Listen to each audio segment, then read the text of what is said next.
พิธีประดับเหรียญการระลึก50 ปีวันสถาปนาสาธารณรัฐประชาธิปไตยปราสาทสุลาวให้แก่พนักงานราชการพนักงานอาวุโสบำนาญแผนกแรงงานและสวัสดิการสังคมแขวงได้จัดขึ้นในวันที่8กรกฎาคม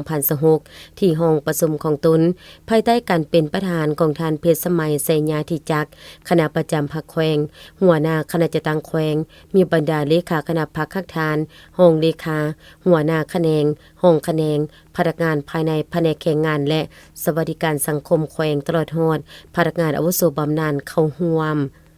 ในพิธีทานอุทิศแก้วลาห้องหัวหน้าคณะจัดตั้งแขวงได้ขึ้นพานราชาดำรัสของประธานประเทศฉบับเลขที่319ว่าด้วยการประดับเหรียญการระลึก50 ปีวันสถาปนาสาธารณรัฐประชาธิปไตยปราสาทสุลาวให้พนักงานราชการประจำการและบำนาญของแขวงบริคำไซรวมทั้งหมดจำนวน 6,653 ท่านหญิง 1,806 ท่าน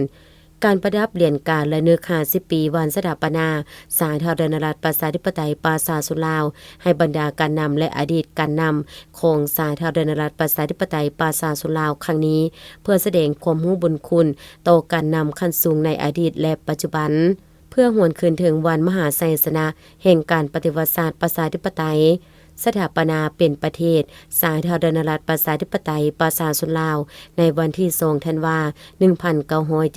1975สำหรับพนักงานราชการประจำการและบำนาญแผนกแรงงานและสวัสดิการสังคมแขวงที่ได้รับเหรียญการระลึก50 ปี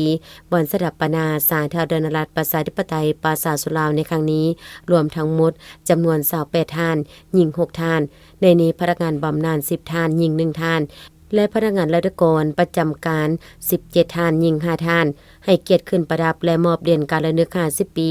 ให้แก่พนักงานราชการผู้ประจำการและบำนาญในครั้งนี้โดยบรรทานเพชรสมัยไสญาธิจักรคณะประจำพรรคแขวงหัวหน้าคณะจัดตั้งแขวงต้นท้ายของพิธีได้รับฟังการขึ้นพานข้อตกลงของประธานคณะกรรมการปกครองแขวงฉบับเลขที่383ว่าด้วยการแต่งตั้งห้องหัวหน้าแผนกแรงงานและสวัสดิการสังคมแขวงประธานคณะกรรมการปกครองแขวงได้ตกลงเห็นดีแต่งตั้งท่านดวงจิตวงพระจันทร์เป็นห้องหัวหน้าแผนกแรงงานและสวัสดิการสังคมแขวงให้เกียรติมอบข้อตกลงโดยท่านเพชรสมัยไสญาธิจักรคณะประจำพรรคแขวงหัวหน้าคณะจัดตั้งแขวง